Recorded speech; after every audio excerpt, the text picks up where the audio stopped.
Apabila kita bertaubat mohon ampun kepada Allah, apakah harus disebutkan satu persatu? Mengingat dosa saya sangat banyak, melakukan amalan bid'ah mulai kecil karena ilmu yang diajarkan dari guru hanya itu. Bahkan bacaan sholat pun ternyata banyak yang tidak sesuai sunnah. Bagaimana cara kita untuk bertaubat, Ustaz? Bertobat kepada Allah, kembali kepada Allah itu tidak wajib menyebutkan kesalahan yang sudah dilakukannya satu persatu. Tidak harus. Bertobat kepada Allah itu berhenti dengan sungguh-sungguh dari perbuatan dosa, apapun perbuatan dosa itu. Kemudian menyesali perbuatan dosanya dengan memperbanyak mohon ampun kepada Allah. Mohon ampun kepada Allah dan kemudian mengikuti perbuatan dosanya dengan amal soleh, amal kebajikan. Coba dilihat kembali itu Quran Surah Ali Imran ayat 135. Surat Ali Imran nomor surat 3 ayat 135. Walladzina idza fa'alu fakhishatan aw dzalamu anfusahum zakarullaha fastaghfaru lidzunubihim wa may yaghfirudz dzunuba illallah wa lam yusirru ala ma fa'alu wa hum ya'lamun. Dan juga orang-orang yang apabila mengerjakan perbuatan keji atau menganiaya diri sendiri, mereka ingat akan Allah lalu memohon ampun terhadap dosa-dosa mereka. Dan siapa lagi yang dapat mengampuni dosa selain daripada Allah, dan mereka tidak meneruskan perbuatan kejinya itu sedang mereka mengetahui. Nah, ini orang bertobat kepada Allah itu walladzina idza fa'alu fahishatan aw dzalamu anfusahum dzakarullah. Jadi orang yang menyadari kesalahannya, menyadari dosa-dosanya, kalau dia beriman, hatinya dipenuhi dengan keimanan, begitu dia sadar telah melakukan perbuatan dosa, apa yang dilakukan? Dzakarullah, yaitu mengingat Allah. Ingat bahwa Allah Maha mengawasi, ingat bahwa Allah Maha teliti dari semua apa yang kita lakukan.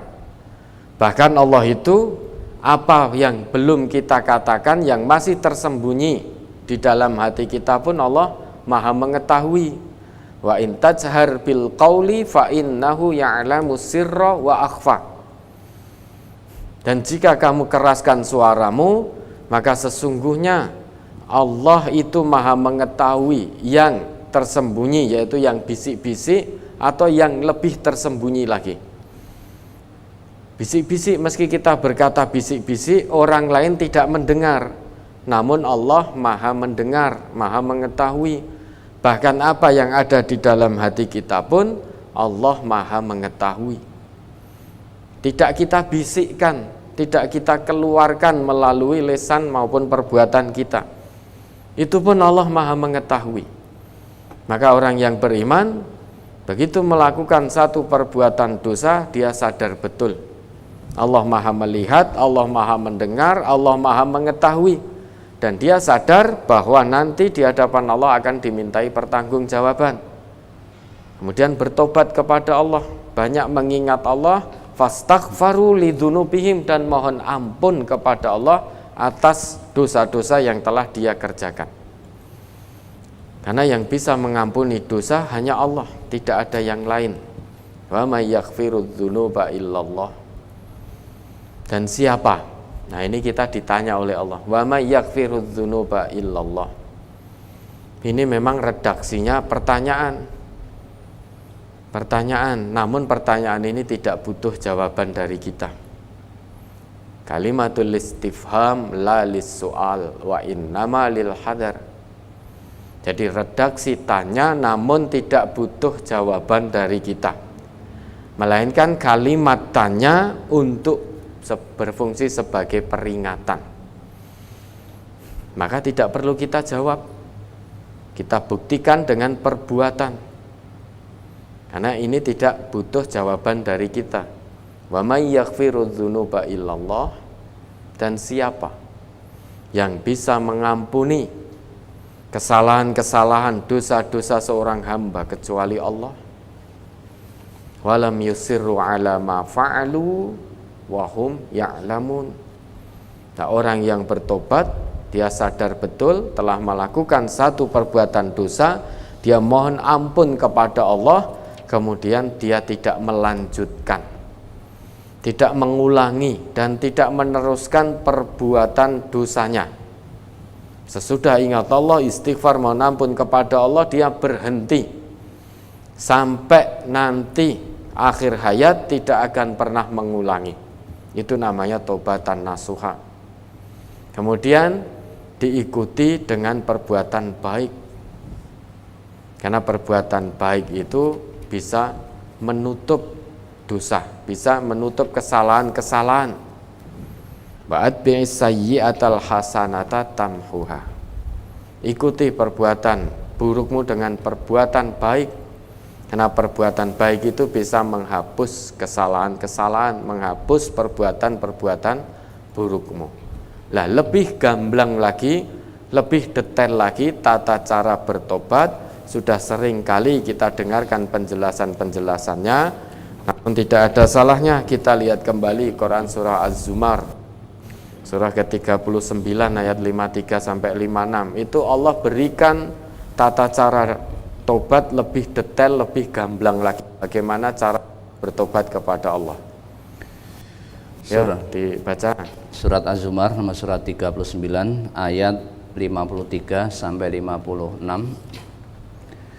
Qul ya ibadiyalladzina asrafu ala anfusihim la taqnatu mir rahmatillah innallaha yaghfirudz dzunuba jami'a innahu huwal ghafurur rahim.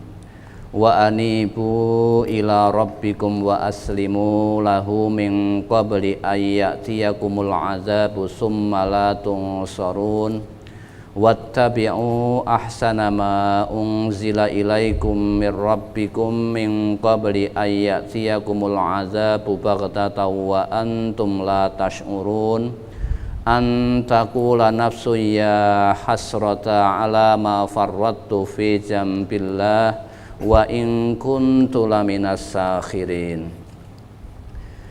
Katakanlah, hai hamba-hambaku yang melampaui batas terhadap diri mereka sendiri, janganlah kamu berputus asa dari rahmat Allah. Sesungguhnya Allah mengampuni dosa-dosa semuanya. Sesungguhnya dialah yang maha pengampun lagi maha penyayang.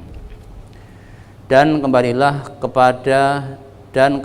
kamu kepada Tuhanmu dan berserah dirilah kepadanya sebelum datang azab kepadamu, kemudian kamu tidak dapat ditolong lagi.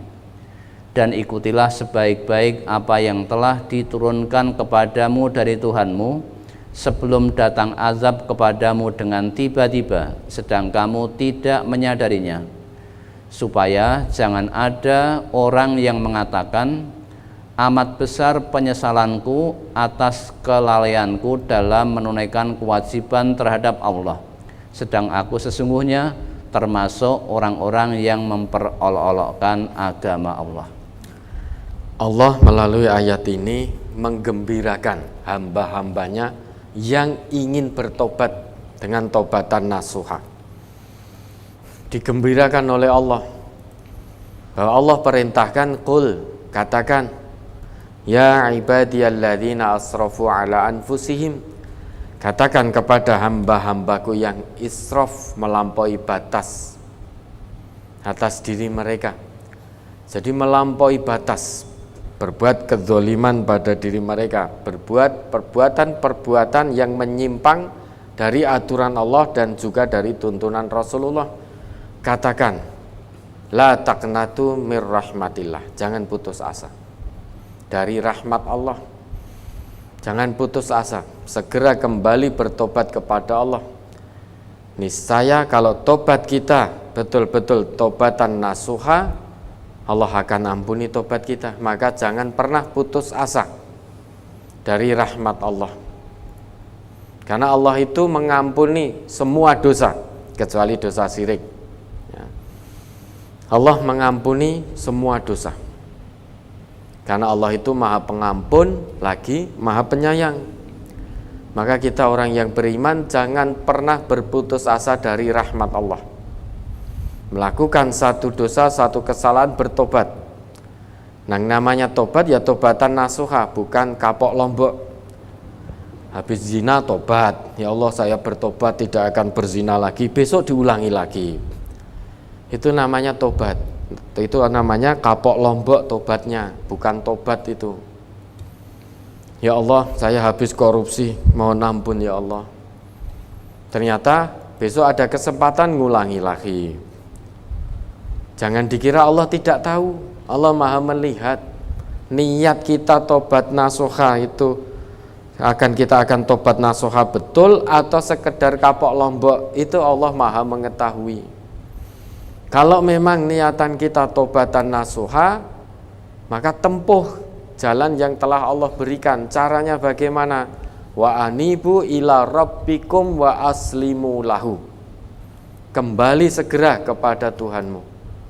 Kembali segera kepada Tuhanmu wa aslimu lahu, dan serahkan dirimu pada Allah dengan cara mengikuti semua aturan-aturan Allah, ketetapan Rasulullah. Kembali kepada Allah, serahkan dirimu kepada Allah. Jadi apapun yang melekat pada kita, serahkan semuanya kepada Allah. Itu tata cara bertobat. Min qabli ayyatiyakumul adzabu summa la tungsorun.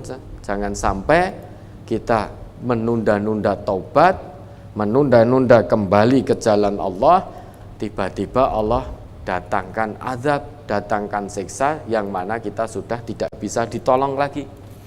Karena yang namanya tobat itu kalau nyawa sudah di kerongkongan, itu tertutup pintu tobat.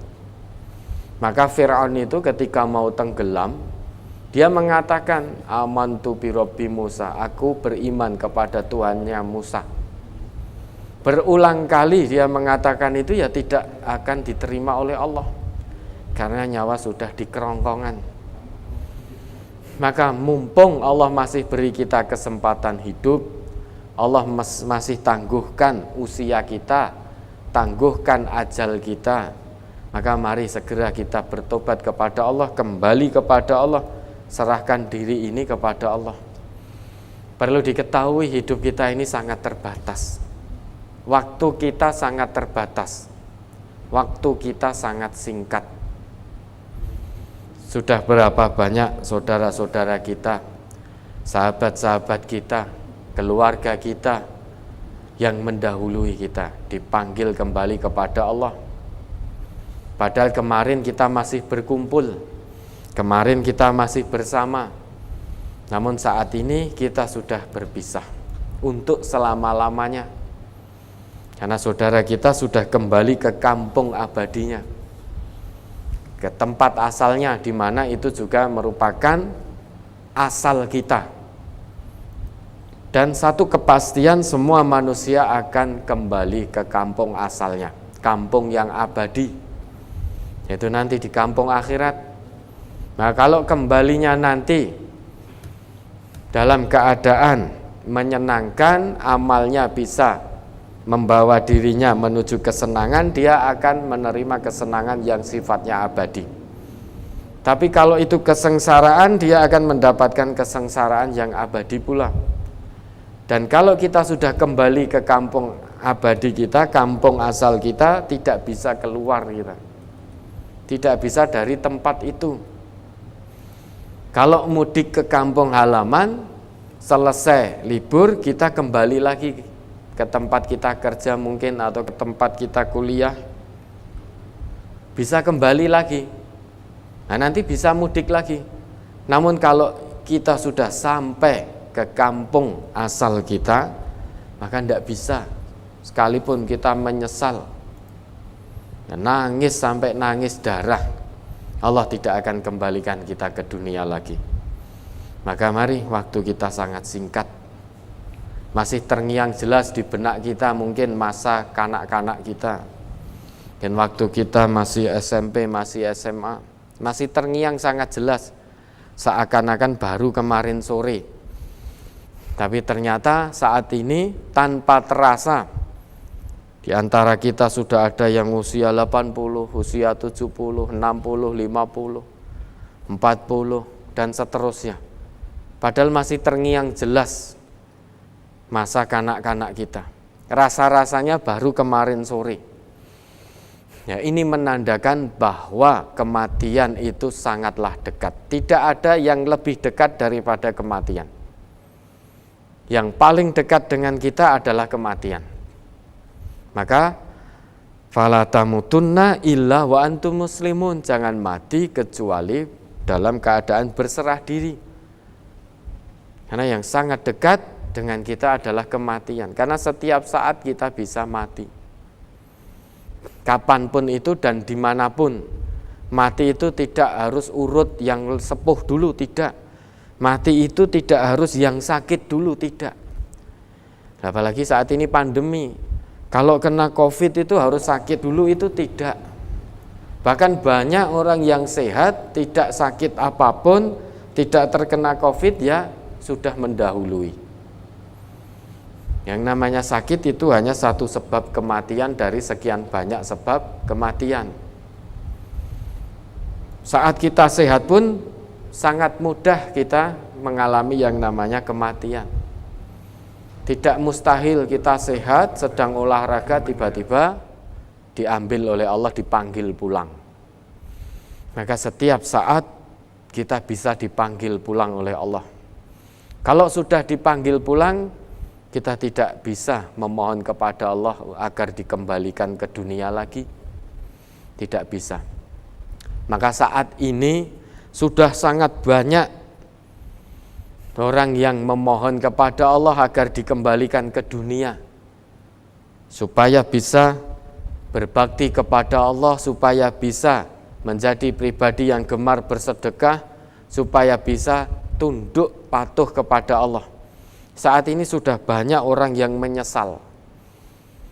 Maka kita jangan ikut-ikutan di kemudian hari penyesalan yang tiada guna. Allah masih berikan kita kesempatan hidup, maka wal tanzur nafsum ma qaddamat lighad. Mari kita siapkan bekal untuk pulang mudik ke kampung halaman yang abadi. Dengan cara kita bertobat kepada Allah. Kita kembali kepada Allah, kita serahkan diri ini kepada Allah. Sebagai bukti bahwa kita betul-betul niat kita tulus kembali dan berserah diri kepada Allah, maka ayat berikutnya menjelaskan, wattabi'u ahsana ma unzila ilaikum mir rabbikum min qabli ayyatiyakumul adzabu baghtatan wa antum la tash'urun. Ini sebagai bukti bahwa niat kita taubatan nasuha itu betul. Maka buktikan dengan cara ittiba, mengikuti sebaik-baik yang Allah turunkan kepadamu. Dalam hal ini Al-Quran, ikuti.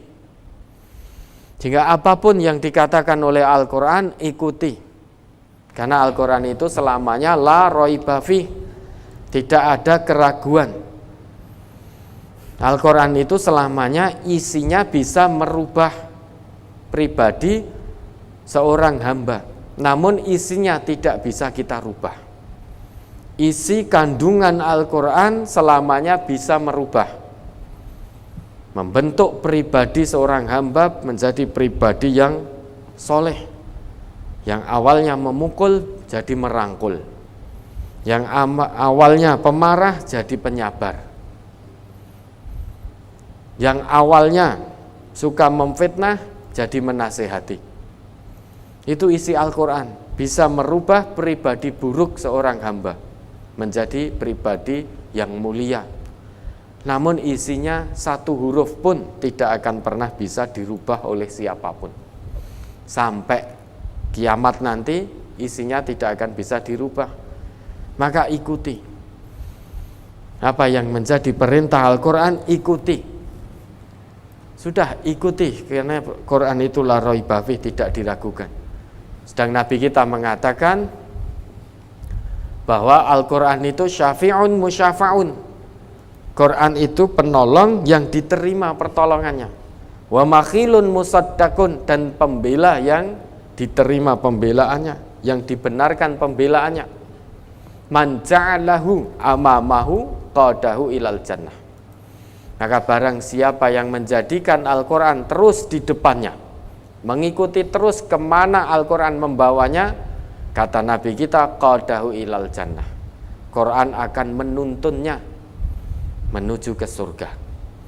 Wa man ja'alahu wara'ahu, sebaliknya siapapun yang menjadikan Quran di belakangnya, hawa nafsu di depannya, saqahu ilan nar, Quran akan menyeretnya menuju api neraka.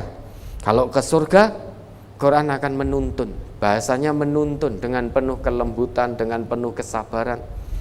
Quran akan menuntun. Orang yang menjadikannya di depannya akan dituntun oleh Quran sampai kepada surga. Namun orang yang menentang Al-Quran, tidak mengikuti kebenaran Al-Quran, tidak mengikuti ketetapan Al-Quran, saqahu ilan nar, Quran akan menyeretnya masuk ke api neraka, tidak akan sampai surga. Bagaimana mungkin Quran mengajak kita ke kanan sedang kita menempuh jalan ke kiri? Maka sampainya tidak di surga tetapi di neraka. Na'udzubillah. Maka ikuti Al-Quran, apapun yang menjadi perintah dan yang ditetapkan oleh Allah di dalam Al-Quran, ikuti.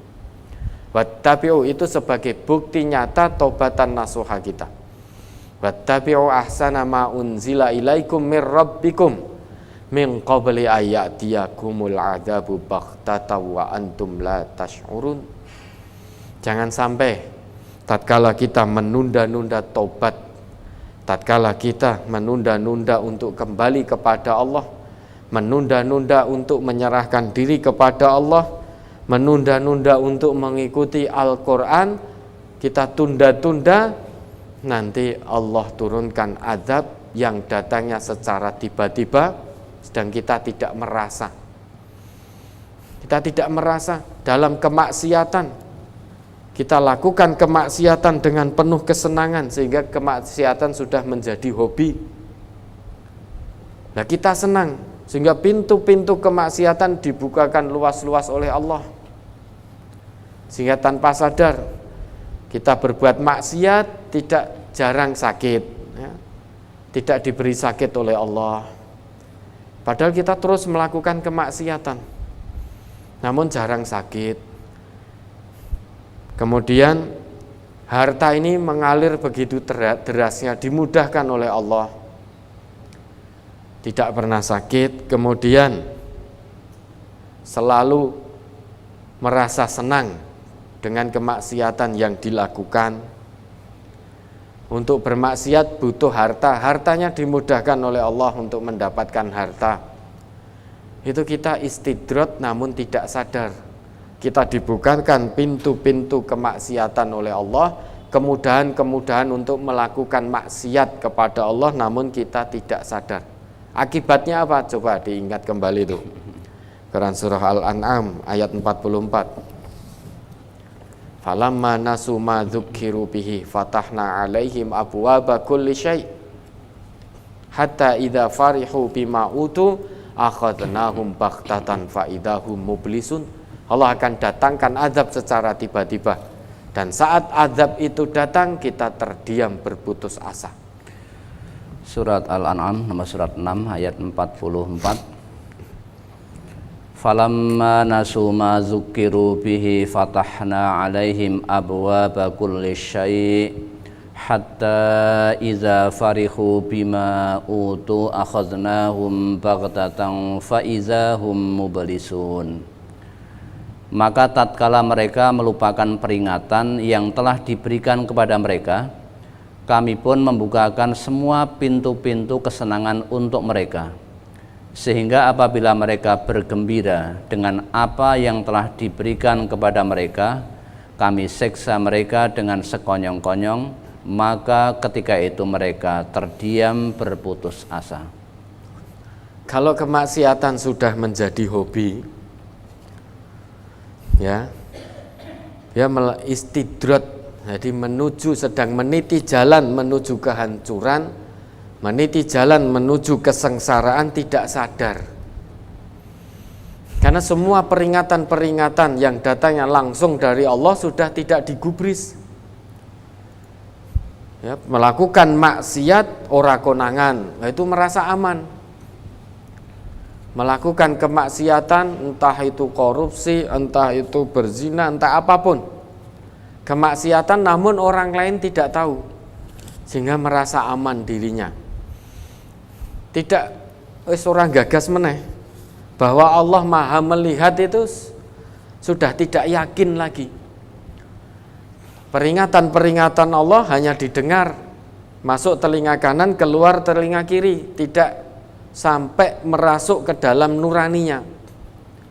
Sehingga oleh Allah, tatkala ada seorang hamba yang sudah diberi peringatan demi peringatan, terus saja melakukan perbuatan kemaksiatannya hanya gara-gara tidak konangan, tidak diketahui oleh manusia, namun dia terus sehingga merasa aman, maka kata Allah, fatahna alaihim abwaba kulli syai'in, niscaya akan kami bukakan untuknya pintu-pintu kesenangan luas-luas, pintu-pintu kemaksiatan lebar-lebar.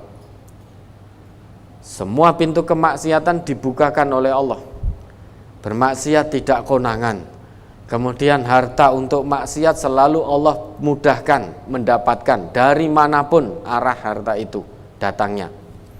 Allah selalu berikan kemudahan, dibukakan oleh Allah, supaya orang itu semakin mentok dalam kemaksiatannya, semakin puas dalam kemaksiatannya.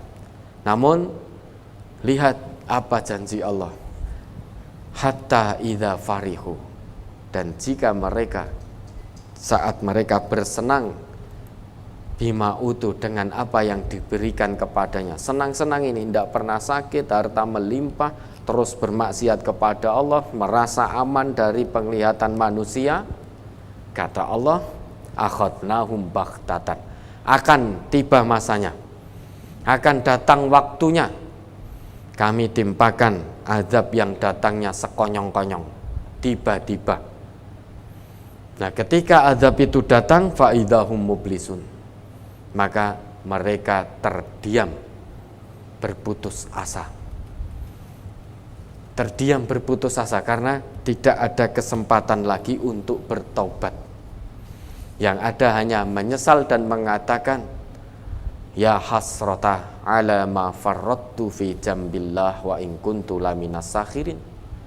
Duhai, alangkah besar penyesalanku atas kelalaianku dari menunaikan kewajibanku terhadap Allah, dan sungguh dahulu aku termasuk orang yang mengolok-ngolok agama Allah. Tinggal penyesalan yang tiada guna. Maka mari kita yang sudah ngaku beriman kepada Allah, masih diberikan kesempatan untuk hidup ini, masih ditangguhkan ajal kita oleh Allah, dan akan tiba waktunya kita kembali kepada Allah. Kita akan pulang ke kampung halaman kita yang abadi. Maka mari kita manfaatkan sebaik-baiknya. Kita tobat, berhenti total dari semua perbuatan maksiat apapun bentuknya, entah perkataan maupun perbuatan. Kita bertobat kepada Allah. Jangan sampai di kemudian hari kita menyesal tatkala Allah sudah utus malaikat mautnya untuk mengambil kita, sehingga pada saat itu kita menyesal penyesalan yang tiada guna. Na'udzubillah.